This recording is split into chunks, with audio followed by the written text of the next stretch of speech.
What's up guys, this is Justin from Studio G and this is G Academy. We are back now better than ever. So today it's all gonna be about everything that you need to know about Gunpla Grades. We're gonna help you to decide which one to start with and which one to buy if you're a beginner. If you are a veteran, this might be good to refresh your memory. Let's get started.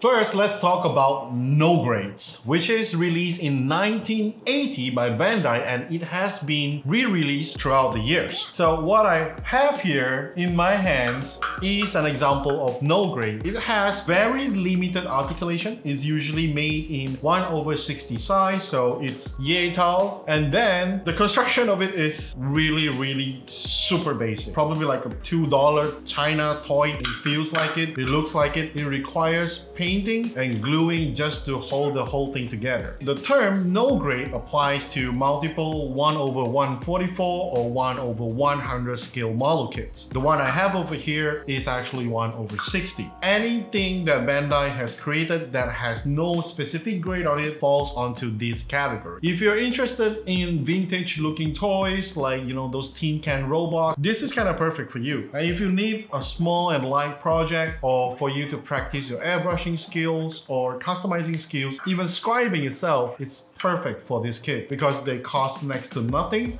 and they have a ton of details to be filled in by you yourself if you're customizing. Most kits belong to the continuities other than the UC that was released throughout the 80s and 90s. We'll include the list right here.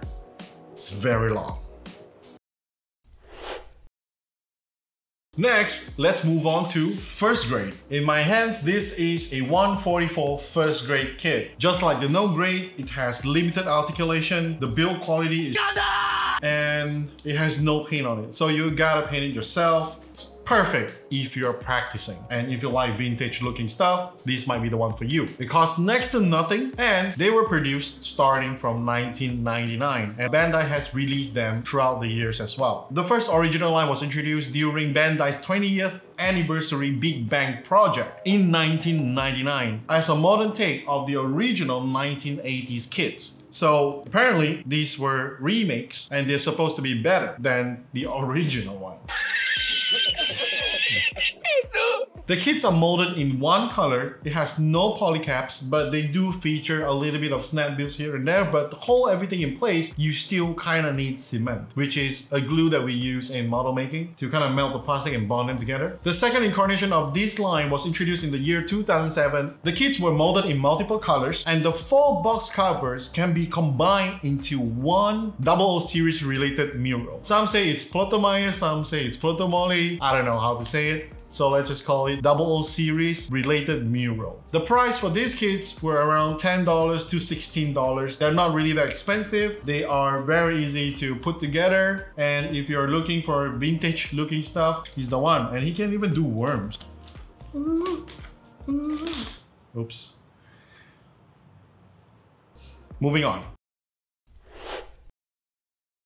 Now it's time for high grades or HGs. Introduced in the year 1990, HG grades are scaled at 1/44. They are yay tall, around 5 to 6 inches tall, and being at 1/44 means that if you stack 144 of them vertically, you get the full-size Gundam in Yokohama. The build quality is fairly good with minimal to no details. Most of the details were made using stickers and decals and stuff like that, but they do have pretty good articulation. And the good thing about HGs is that they have a lot of variety. For example, all of the Gundam universes were covered. The anime ones, the comic book ones, whatever it is. Every Gundam that has ever been designed has a HG kit. That is a very good point and very strong point as well. Now, in terms of the detail, they do lack quite a lot of details and some they require decals to make up for it, but the newer ones are getting better and better. For example, right now we have 4 right here, which is from the original HG, the G40 special version that was released, the Beyond Global, which is another special version of HGs, and last but not least, when they come up with with the latest anime, which is the origin anime for Gundam, they created a new HG kits for it as well. And these are so far the best in terms of details, the best in terms of build quality, and overall propulsion and all that looks really good. Now it's time for my favorite grade, MGs, the Master Grade. Introduced in 1995 when I was 3 years old, Master Grades are about 7 to 8 inches tall. What they have that is different from the HGs are inner frames, meaning that this guy right here, he has a full skeleton and then the armors attaches to them instead of the armor pieces pieced together to make up a robot. It has a proper skeleton, so articulation wise, they are very, very good. However, not all MGs are built the same, meaning we have a couple of really bad MGs as well. For example, the RX-78-2 version 3 of its releases, this kit sucks big time. Even though it's MG, it doesn't mean that all of them are good. But the newer MGs are definitely worth the money because as time passes, as technology progresses, everything improves, the MGs were getting better and better as well. Right now, same as usual, every grade has its own version. For example, this is the most normal version that you can get. This would be the Verka that you get, and this is the limited edition clear series from P Bandai. So Bandai do all this kind of stuff. For each variation, sometimes when it gets popular enough or they like it enough, they will come up with different versions for it, like the titanium finish, special coating, clear versions, and all of them exist in different grades. So just bear that in mind. Back to the build quality itself. The build quality, the details are definitely top notch. I wouldn't say that they are anime accurate, but they have a lot of details. For example, in each panel, you can see very distinctively that there are panel lines and like notches and stuff that didn't exist in the HG versions of the kit. Meaning that by scaling up and making the kits bigger, they can actually cram more realistic details into it. So if you are a customizer, this has a very good base point for you to start your customization on. Currently, the MGs have a lot of choices for you guys outside. Mainly, most of the universes were covered except for IVO. What the? Bandai, please make more IVO MG kits. Please, you already got your Barbatos inner frame done. You can just make one for Bale, for anyone else. Come on, man. I'm genuinely not happy with this because we only get Barbatos and we need more from the IVO, which is my favorite anime, Gundam-wise. The good thing about MG is that the price are not that ridiculously high as well. It's pretty fairly average, around 40 to 80 bucks. And then you can get something that you can enjoy for hours or even days if you are a perfectionist. Now it's time for RGs, or real grade. So to understand RG, first you have to understand the love story between Master Grade and High Grade. They met at a bar. Master Grade asked for High Grade's number. Hey, can I have your number? Then High Grade say, sure, why not? Let's do this. You text me, huh? And then they started texting each other, they fell in love, and then they have babies! Happily ever after, and the babies are real grades. Real grades are special grade kits, scale at 144, which is characteristic from high grades, but it has inner frames, just like a master. So it's the best of both worlds. They picked out what they like about each grade and they combined it together. 144 because it's the most friendly grade, it's easiest to manufacture, and then the inner frames for master grade were very not to say very good, but they were good. So they incorporated inside this, and by having the inner frames, right now RGs can do really intricate, ridiculous poses as well. Like you could have him do this, and then while doing this, the armor is actually exposing. For example, if I turn this back, you see the armor closes, and then if I turn the leg again, the armor pops back out. You couldn't do this with a normal high grade kit because the armor is not separated from the inner frame. The armor is the inner frame. With an inner frame, when you have armors attached to it, you'll be able to do something like this, which is pretty awesome. And you can do open hatches stuff as well because you actually have something inside to show rather than just emptiness.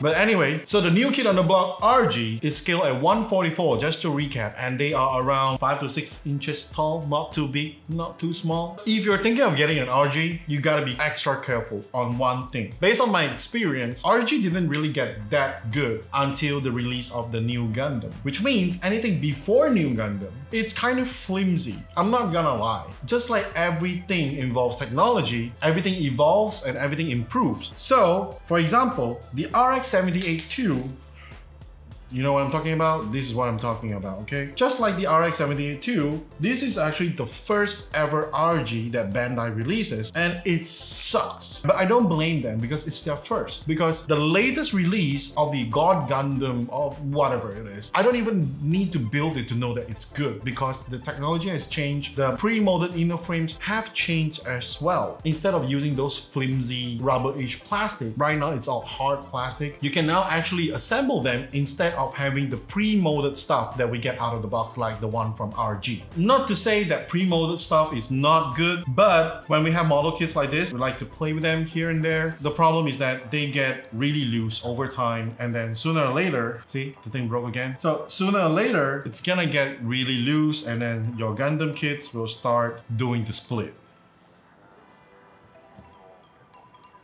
That happens all the time, especially with my Exia that I built. Now it's time for PGs.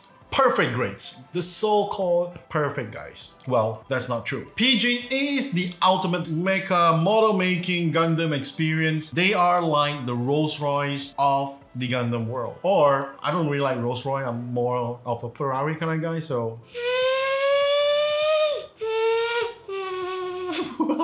So they are scaled at 1/60, means that they are pretty big. They are around 12 to 13 inches tall or long, if you know what I mean. Okay. Anyway, these robots are big and then Bandai took advantage of them. For example, let's not talk about this version first. Let's talk about the original perfect grade for this RX-78-2. Bandai took advantage of it, meaning that it has an inner frame and the inner frame has its own frame and then only comes the outer armor. This has rendered it to have a lot of hidden details. For example, when I twist open the elbow, you can see that there are pistons moving inside, which is pretty cool. And then when I do the same for the... Not all PGs are perfect. I'll show you why later.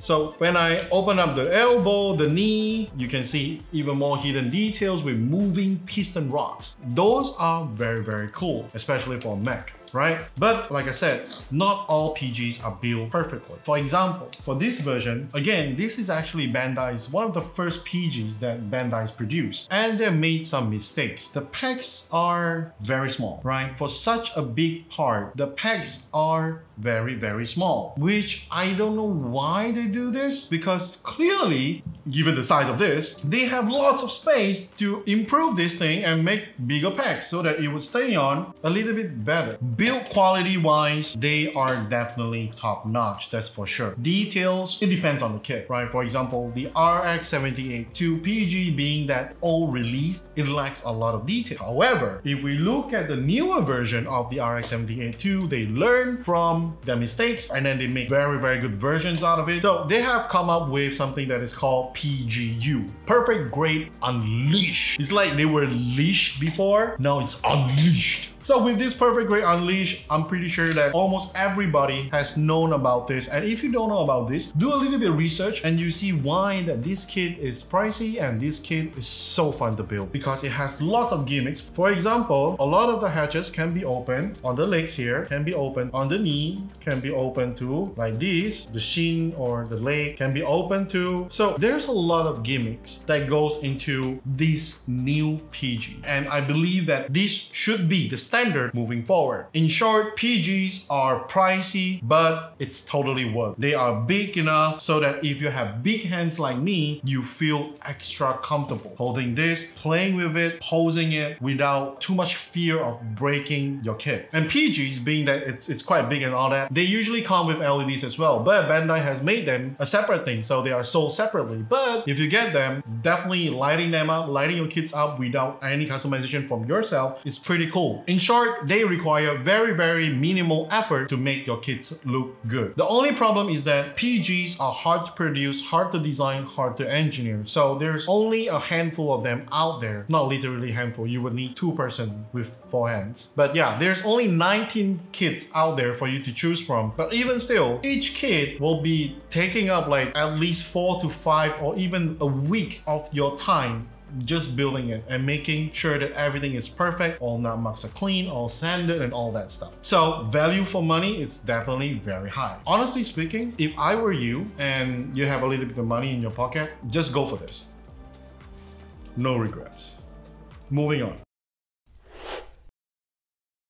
Introduced in the 1980s are the SD kits. We only got one SD kit here, which is the RX-78-2, which is the Gunpla that we're talking about today. It's originally an illustration contributed by a junior high schooler that goes by the name of Koji Yokoi. It's a non-scale kit, meaning that it has no specific scale. Everything is made to look cute, or in Japanese they call it chibi. Ranging around 3.5 inches tall. It's kind of like the size of a credit card if you're looking for stuff for comparison. So if you hold up your credit card, it's kind of like that. The whole point of this is to make Gunpla look cute and to have a more appealing to people who like cute stuff. So these are very good for kids, for beginners, because the pieces are fairly big. They have a little bit of details. Most of the details come from the stickers that they offer, but they are honestly getting better and better through time. For example, the other lines like the SD Sengokuden, SD EX, their cross silhouette, SD World Heroes, and they just announced or kind of like tease it online, the latest thing called MGEX. They're really going crazy with the acronyms. The world for SD kits are getting more and more exciting because more and more young people, or even adults like me, I kind of like SD kits too. Sometimes just looking at them, you know, it kind of reminds you of the good old innocent days. Chibi. Last but not least, they are very cheap. Just like a Happy Meal, they light up your world. Moving on to entry grade. So the entry grade, as the whole world knows this, or maybe if you're familiar with this, you thought this was introduced in 2020, but actually it's not. It was introduced back in 2011 in China as a product to penetrate the emerging Asian market. It's kind of similar to the first grade or the no grade 1/144. It contains no polycaps and it was molded in 3 colors. The articulation itself is not so great because it's limited to the neck, knees, and ankles. And the best thing about this is that the whole kit is sold under $5 back then. Nowadays it's like $7 to $10, but still, it's pretty awesome. So looking at the response, Bandai rebooted the entire EG series, the entry grade series, in 2020. And that is where it gets really popular. To cut costs and to keep things fairly cheap, they don't even ship it with the box at one point. There was a version that came out with plastic bags. There was a couple of challenges going around. One of it is that to build the kit right inside the plastic bag itself without opening it. So that was pretty fun. And with the reboot from 2 years ago, 2020, it boasts better articulation, more color separation, not limited to 3 colors only, and it has better proportion. For example, the RX-72A here is the one from 2020, one of the first one that they did for the reboot, and it's awesome. The weapons look good, even though there are not a lot of details, but generally they are very good. The renegades are very thin so that you can just snap it off with your fingers without even using an expensive nipper, and it's just kind of like use a hobby knife to like scrape them off instead. And these are very kid friendly. The size are perfect, articulation is good, and unlike an SD kit where sometimes you kind of feel unsatisfied because there's so little of the parts, these kits will definitely give you a much better model building experience. Price around $7. The price difference is not that huge from the SD lines, and it's definitely one of the cheapest way to get into building Gunpla right now. As of today, we have 3 main models, which is the RX-78-2, the Strike, and also New Gundam. Almost each of them has their own versions. Like for example, this one comes with full weapon, and then the Strike comes in variation of colors. The New so far has no other stuff, but still, they are really good. Very good. Only $7. It's time for mega size. And as the name says it, the size is mega, 1/48. And we didn't exactly measure how tall it is, but if I put him straight up, it's this tall. Probably like more than 20 inches, somewhere around there. Any of the day I would say size doesn't matter, but for this, it does. So the mega size was introduced in the year 2009 to commemorate Bandai's 30th anniversary. And thank God for that, because they made a couple versions of it. To put it in layman's term, this is an oversized high-grade kit. It has little to no details, very minimal stuff. For the size, it's very, very minimal. Articulation-wise, it's limited to the neck, to the shoulders, arms, knee, ankles, and a little bit of the waist movement. But torso-wise, nada.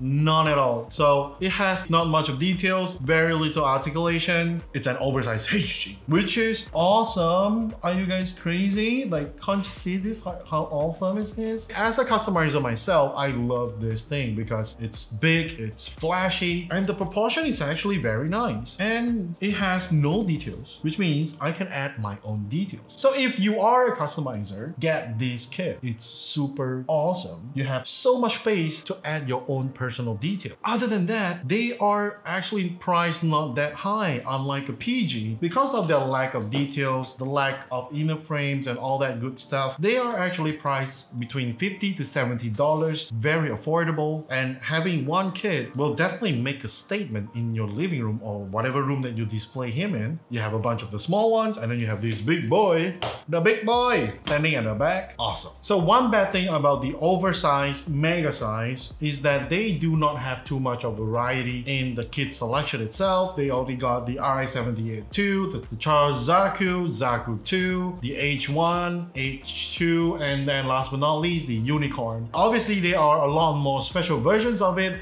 but mostly they are only available in Japan, so Anyway, we are happy with what we got, and this is definitely awesome. If you are looking around something big, something bold, something that is awesome looking but doesn't cost an arm and a leg, this is the one for you. Now let's talk about the extras, the extra grades. Number one would be the RE 1/100, which is the Reborn series. Introduced in 2014, they are not as complex as the MG line. They have less details, kind of like an inner frame thing as well, but not as good as the MG line, meaning it's all a bare bone version of it. The whole reason why Bandai do this, based on logic, it's because they usually introduce these RE kits with a much more intricate model. For example, like the Nightingale, Gundam Gerbera, Gundam Mach 3, Hama, and etc. So usually when there's a really complicated or really big kit, they just go with RE versions of it instead of a proper MG because they're so big, so complicated. And you know, when plastic gets so big, they are so hard to mold, to get things right as well. So the good thing is that they are priced around $25 each, pretty cheap. So in the year 2016, Bandai decided to do something that was not thinkable by anyone else. They introduced a line called High Resolution. High Resolution kits are scaled at 1/100, and they consist of a pre-assembled skeleton. It's not exactly a metal build kind of thing, but the skeleton comes pre-assembled. What you have to do is to take it out of the box, cut the runners, cut the parts out of it, stick on the armor, and call it a day. The armor pieces are usually glossy or metallic finish, meaning that they have already pre-painted most of the stuff for you, or they come in that kind of finish. The inner frame itself is made in China, while the armor frames are made in Japan. Some kits, they do feature a little bit of metal parts. The reason why they are called high resolution is that they have better finish out of the box. They are not exactly like pre-molded plastic kind of surface. It's as simple as that. They are priced around $100, pretty expensive, but honestly speaking, if you are a customizer, ignore that. But if you are a collector, high resolution kits might be just for you.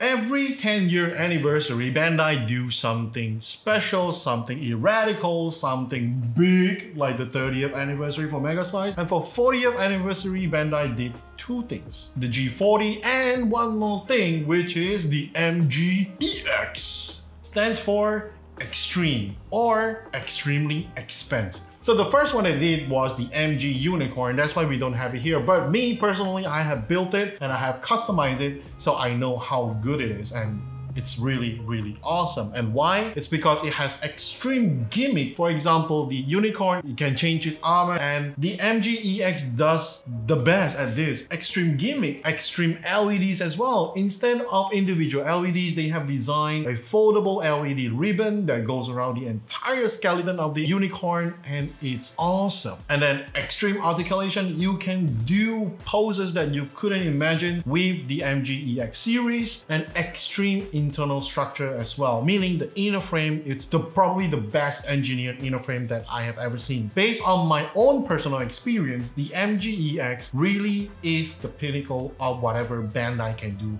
right now, and it's really good. The problem is the price. They are priced at $155, and after import tax and everything else, they usually go higher than that. And honestly speaking, there's not a lot of units out there because all these MGEX stuff is very, very desirable, and they just vanish as soon as they hit the store. So if you come across any MGEX and you have a bit of money on your pocket, get them, because regardless of what it is, you will not regret. It's the pinnacle of technology for Bandai for anything that is like 1/100, because it's much more easier to engineer stuff at a scale of 1/60, but at 1/100, these are the best that you can get.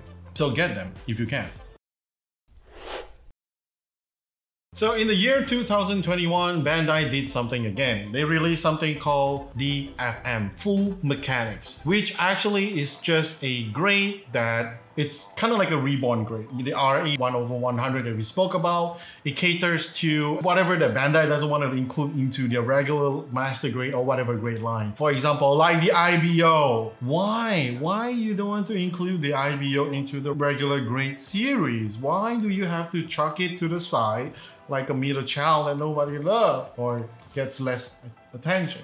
Anyway, FM is like the middle child of the family. Usually gets ignored, but it has its own flair, I would say. Still pretty good, boasts quite a lot of details, great inner frame as well, nothing lackluster. Price around $30, they are not really that expensive, fairly affordable, and they are kid-friendly too, because honestly, there are not a lot of pieces. The build experience is pretty good. If you like IBO just like I do, and even though they didn't release any master grade for it or anything, get it, because no matter what it is, it's still good.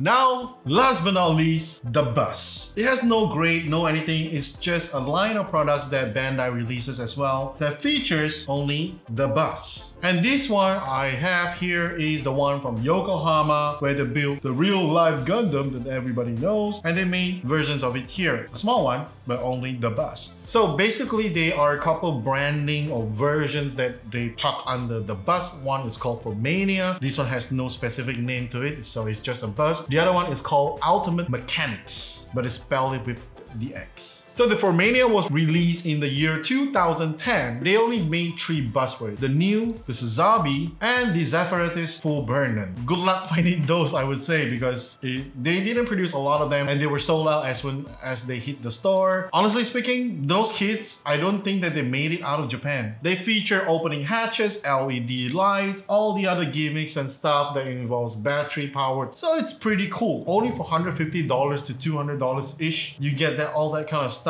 with the bus. It's pretty cool for a display. Now for the Ultimate Mechanics, which was announced this year at 2022, they only made one model, which is the Unicorn. But it's the best Unicorn out there. Without you being an engineer, now you will be able to own a Unicorn that can transform with the click of a button. It comes in full LED transformation mode, LEDs, and then the whole thing transforms, the hatches open up, the armor changes, the V-fin opens up into destroy mode. Like, I'm gonna destroy you, bro. And then closes back into a gentle unicorn mode. Price around $460. It's definitely way out of my budget, so probably not gonna get it. I'll probably make it myself.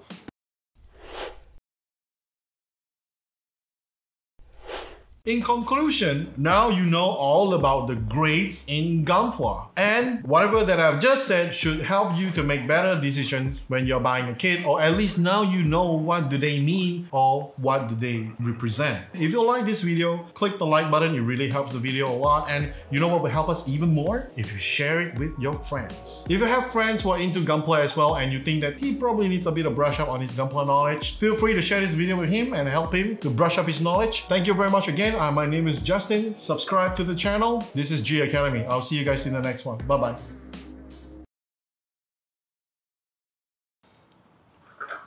One, you make the dream come true. One. Cannot do two.